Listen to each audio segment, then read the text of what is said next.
Good evening, everyone. To be honest, I didn't expect that anybody will wait until lunch until this moment. So maybe probably I must have had prepared myself better for this presentation, but I hope that I have already done that. So I'm Dr. Ashraf Ali, Head of Electrical Engineering Department at National University, visiting researcher as well at University of South Wales. Here I'm presenting this paper, which is a case study actually of IoT-based water energy nexus monitoring platform for household applications in the expected future smart cities. So I'm doing this paper with my colleague, who's a co-author actually, Professor Mohammed Salah, Deputy Dean of the Faculty of Engineering, and hopefully I'll get a very good feedback out of this work. So when speaking about the terminology, which is water energy nexus, actually combining water with energy has an increasing interest in countries with the scarce resources. Speaking about Jordan, where we have scarcity of both those items, where the scarcity of surface and underground water reserves in addition to the very expensive imported water, imported energy actually, which is heavily based on the fossil fuels. So when it comes to why we are interested in a combination of water and energy, it becomes a reality because we need energy in order to transport and distribute and to process the water for either drinking purposes, for the household applications, for commercial use, or for any other general purpose water consumption. And once we have that estimate of a link or quantifying that link between those two relations, we cannot find any other better terminology rather than having that water energy nexus to give that tightly bond between those two quantities. So the reality that year after the other, we have an increasing demand of our water, which is 3 times than what we used to have before, and twice the amount of energy demand as well.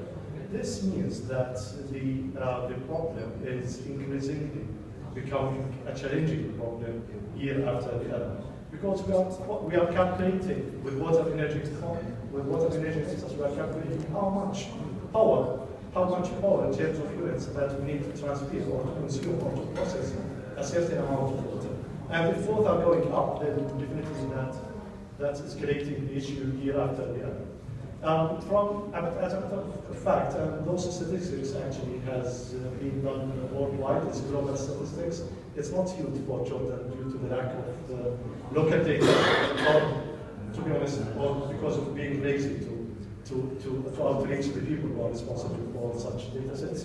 But it's a matter of fact that 50% of the global industrial water consumption is used to generate power. It's not only that, it's actually the opposite. So we need water to generate the power, and we need as well the power to process the water. So once we have that bidirectional relation between water and energy, this means that it's easy, we can reach up to a point where we have what's called the luminous effect. You need water to generate energy, and you need energy to distribute that water. So once you loop over and over the cycle, then the cycle is becoming bigger and bigger, similar to a snowball. To overcome this situation, then it becomes very obvious that we need to reduce the amount of energy needed we need to reduce the amount of water needed to generate electricity, and we need to increase the amount of energy generated out of water resources. So in order to do that, we need to have an understanding of what's going on here in Jordan. Well, in Jordan, for example, we do have all those blocks and entities in our water distribution systems. So we have wastewater plant somewhere in Assamba, desalination and purification plant. We have water being used by suburbs and by cities in urban and suburban areas, and we have too many industrial plant and factories distributed all over the country, and we use the water for this purpose. So when it comes to finding an optimum solution for this dilemma, And when I refer to dilemma, I'm referring to the water and energy tightly bonding situation here in Jordan. We think about having a distributed, like, a matter of fact, this is a very generic, maybe I should stand here, but I can't stand still actually in 1 point. So looking at this graph, actually, you can see that. Can you hear me, sorry? Yeah? Oh, thank you so much. So looking at this graph, we can see that in Jordan, for example, we do have mainly a saline surface, which is mainly Aqaba, and we have a fresh ground surface, fresh ground water. This is what we rely on, actually, in our country. At the same time, once it comes to the energy distribution, we have different energy sources, not all of them, but we really are heavily dependent on the first one, which is the heavy fuel, the petroleum. And once it comes to those two, it passes through a lot of joint connections, as you can see in this graph. Not all of them are applied for Jordan, but we actually have a heavy dependence in terms of industrial usage, which is block number 24 there, industrial usage of water, the commercial, residential, and the transportation. So to process or to come up with a thorough understanding of all the issues that we face in our country, we came up with a more distributed approach. To be honest, I'm coming here from communication and networking background. I'm not a power engineer, a power systems engineer. But once I listened to all the interesting speeches that we had here in this session, in this specific session, starting from the keynote speech, I realized that stability is a big issue in terms of the law, because we have those traditional generators alongside with those renewable energy sources, and once we have Jordan connected to the surrounding countries, speaking about Iraq, Egypt, and Saudi Arabia, having a stable network with those combinations of traditional and renewable energy is quite a big challenge. That's what I learned from those specialized in this field. But from a communication background, I do understand that networking and IoT can come up with solutions, and this is what exactly we are trying to show in this paper. So how can a distributed solution that relies on monitoring the energy usage, starting from households, being connected to IoT platform, having all the data analyzed into the cloud, how can this ease this dilemma and this difficult situation? Firstly, once I mentioned the household application, you will be surprised that among those three categories that we mentioned before, the commercial, the industrial, and the household applications, household is the dominant one because of two reasons. It's being distributed all nationwide. It's the major consumption contributor of the power resources, and due to the fact that it's the only sector where the cost of traditional water supply, where we need to deliver the water into those households, is being increasing with time, not declining similar to the other sectors. For example, cost of water reuse and cost of desalinations is going down in one after the other, but it's not the case for distributing the water to the households, to the end users.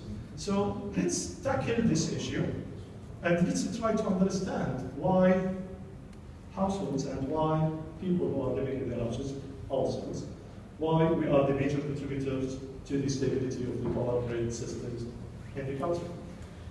Here's a framework. We actually developed a framework. This framework is mainly designed to collect different data from end users, and those data are supposed to be aggregated in a cloud-based solution. Mentioning cloud it's a trend now to mention cloud over and over. Actually, we didn't use a cloud, we used just a server, where in the server we have developed data acquisition and data collection tools using HTTP requests simply from houses. And we used MySQL as a database. We used MyPHP and Apache server to develop the graphical user interface that I will show in a minute. And after that, we generated graphs out of those realistic data in order to reflect the usage of water and usage of energy side by side. So to do that, we have all those entities that we can look. It's quite simple and actually meaningful. But beyond this simplicity, you can find a lot of more simplified actually. I wouldn't have said complex approach, but it's more simplified modeling of the Jordanian water dilemma, where each one of us is living either in an independent house or in a flat. But all of us are waiting our weekly slot of the water delivery from the water grid. We have a water tank in the garage and we have a water tank in the rooftop. So if we want to interpret the water energy nexus, I couldn't have found any obvious link between pumping this water from the ground floor up to the upper floor, because linking between the water quantity that has been pumped along with the water energy that has been consumed is a direct link between water and energy nexus that I am and each one of you is contributing into the national grid, electricity grid, right? So if we have managed to find, using flow meters, Qs, the ones with the Qs, Q1 and Q2 and Q3 represents your daily usage of water. That's what you consume from the upper tank. The Q2, actually similar to the Q2 up there, is the amount of water that you pump on a daily basis from the lower to the upper tank. And Q1, that is the amount of water that you get from the water grid. And as you know, you don't have any control over Q1. Each one of us wants to maximize that. Each one of us is waiting for that day or twice every week, if you are lucky, in order to fill up your water tank. So we have followed certain assumptions in our experiment where we assumed that the capacity is 2,000 liters per tank. We assumed that we get the water from the water distribution network once every week. During that time, we fill up the ground tank. And we have used actually a data set, which is a realistic data set. It's in the references I'll show you in a minute, where it shows that it has calculated for 100 houses how many daily usage we have of water for each household. Definitely it's different from house to another based on the family size and based on your daily consumptions and daily routine habits. So some people consume less or more quantities compared to the others. So this is the experimental test bed, and this is the multi-graphical user interface that we had. So in real time, it's displaying how much amount of water we have per user, and it's displaying how much water has been consumed in a time series data format. I just realized that this color is not the best color for the presentation, but I hope that you can differentiate and discriminate the differences between the two colors, between the two figures. Where the other figure we have the energy consumptions, and it's quite obvious that the one in the lower right side showing when the pump has been operated, it measures in real time how much energy has been consumed for this specific amount of water. So once we have the lower right and the lower left figures, we can link those two to measure the water energy nexus for our subsystem. Some calculations, very basic calculations, which is how pumping power is related to the quantity of the water and to the elevation of the upper and lower, how high is the upper tank is deviated and located apart from the lower tank. And we use those simple equations in order to calculate the energy in real time of our system. So we didn't use a smart meter. This is a more simplification due to the fact that I can measure the energy based on a previous and prior understanding of what kind of water pump we have and how much water has been pumped and how much the upper tank is elevated away from the ground tank. So that simplifies the implementation of such system in smart cities and future smart cities. And what we have done is the following.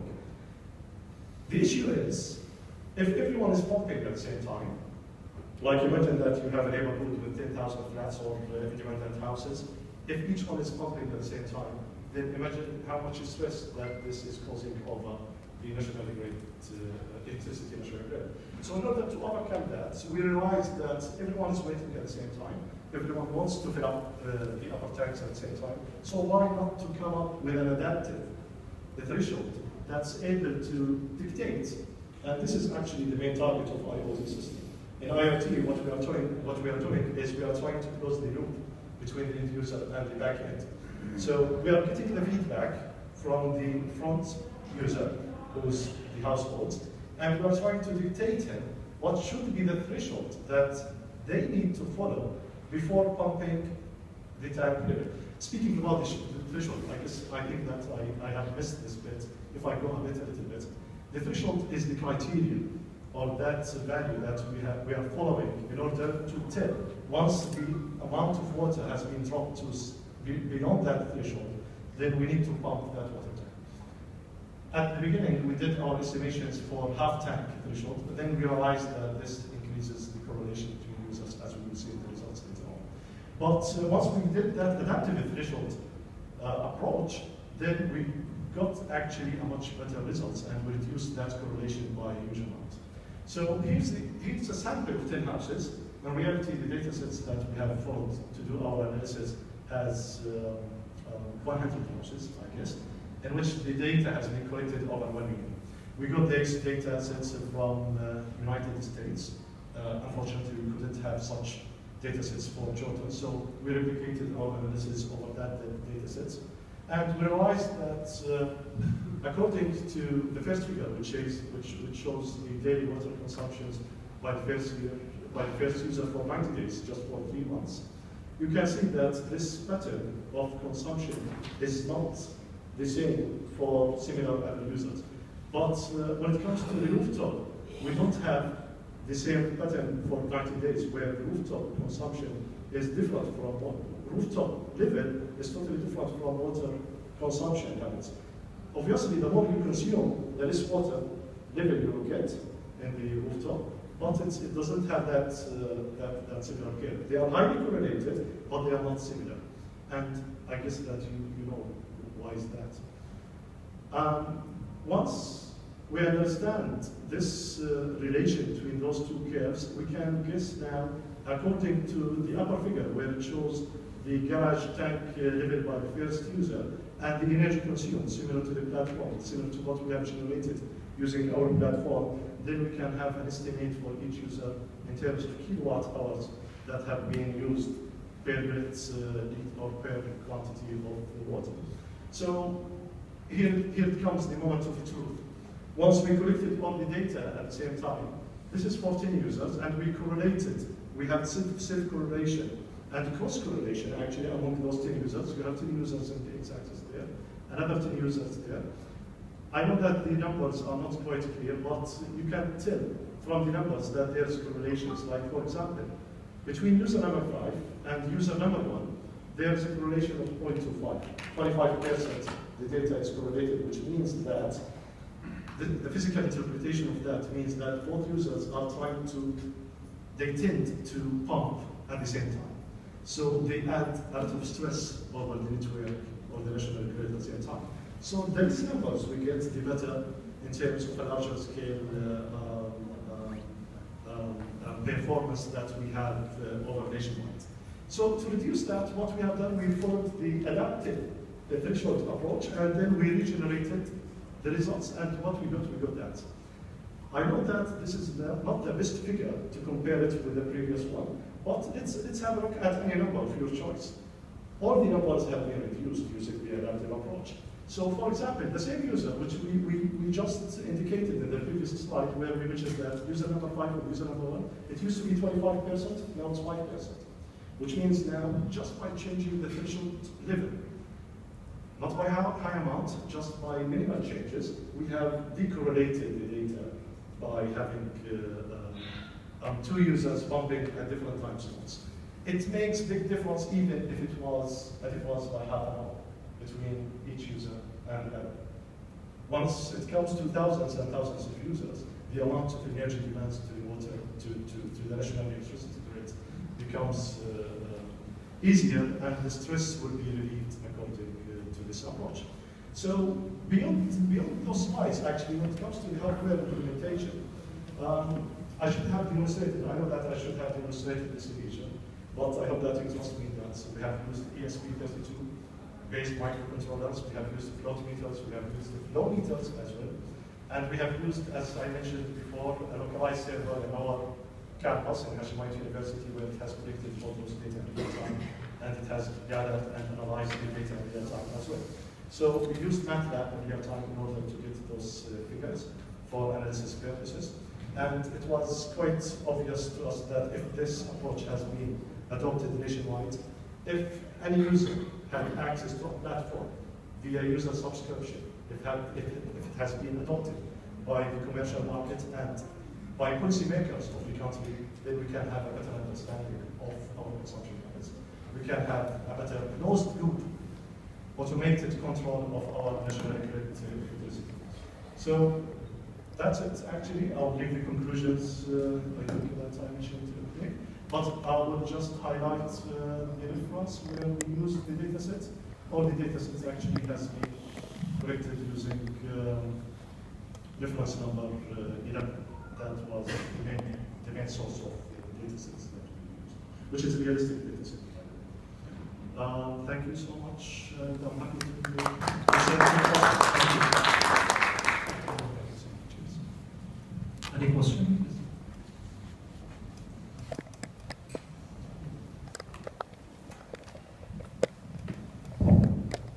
Thank you very much. Very interesting. Just I'm trying to think of how to apply this or deploy this approach. Now, please correct me if I missed something. Now, there is a threshold. I am as an end user. Based on this threshold, I have to decide whether to pump water or not. Automatically. Yeah. Automatically. Yeah, like culture-wise, you know, that if we have just and how this approach would be enforced. Yeah. Well. Yeah. Okay. Because you know, like theory is always like give us, but like when we decide to apply. Yep, you're right. Yeah. Right. Thank you so much. I'm not sure like what is your thoughts, because this is something I believe is strategic. So we have to consider everything, not just the technical numbers. Thank you. Yes. Well, when it comes to deploying this solution, then we are referring to it as a smart cities. Smart cities has an infrastructure already dictating users when to consume and when exactly you can do things autonomously without human intervention. So as we know that here in Jordan, we started with smart metering. So in certain areas of Amman, for example, you can tell how much amount of electricity you have consumed per household, and you can even cut out that consumption remotely. So the user has no control over that. You don't have that manual switch to lift that over and to get the electricity again. That's exactly what we are referring to. No human intervention, everything is autonomous and is closed. I know that we are not ready yet, you're right, but hopefully in the future we will have that. Just came to my mind, like, why not? Because we always like deal with our issues and problems and try to solve them. Like the main issue for like pumping water is that the water is coming weak from the source. Yeah. So why not to at least try to model approaches that if the water is pumped like with a high pressure. Thank you so much. So we don't need to pump. Okay. Maybe if this needs some electricity, it would be like done in an efficient way and cheap way, not as expensive as the every single house have to pump the water. Maybe this is something that. Have you used? Thank you so much. Have you used a simulator, a MATLAB called ePalette? ePalette. Well, it's exactly doing or trying to help you do what you are looking for. Based on the topography of the area, it's trying to tell exactly how much is water pressure without using generators and without using pumps in the corridor. So it's doing exactly the same. You will not get the amount of quantities at every point you're looking to, because physics is governing and is dictating this issue. But at least it's trying to help civil engineers, water resources engineers, in order to distribute the network in a very efficient manner and in order to reduce the amount of energy. So what we are saying is trying to reduce the energy in terms of delivering that water to the end user, and that's exactly what water energy nexus is trying to do as well, in terms of terminology. So you can't solve all the water problems, but this is the first step is to monitor the water consumptions and try to have a closed loop to give a feedback, continuous feedback to the core network systems in order to redesign or re-engineer the entire systems. So it's good for the policymakers to understand the situation and have that changes without blindly like just that tubes and channels between the end users, but at least to have more systematic way of doing this. Thank you. Cheers. Thanks. Okay. Thank you very much. I should end the session because we're going to move to the next session right now. Thank you, Dr. Ashraf.